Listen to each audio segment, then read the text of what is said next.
श्रियकान्ताय कल्याणनिधये निधयेतिनाम् श्रीवेङ्कटनिवासाय श्रीनिवासाय मङ्गलम् लक्ष्मी सविभ्रमालोक सुभ्रूविभ्रमचक्षुषे चक्षुषे सर्वलोकानां वेङ्कटेशाय मङ्गलम्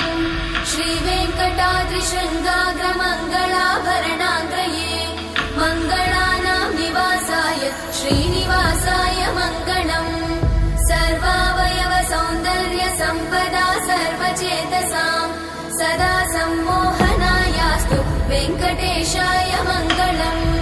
नित्याय निरवध्याय सत्यानन्दचिदात्मने सर्वान्तरात्मने श्रीमद् वेङ्कटेशाय मङ्गलम्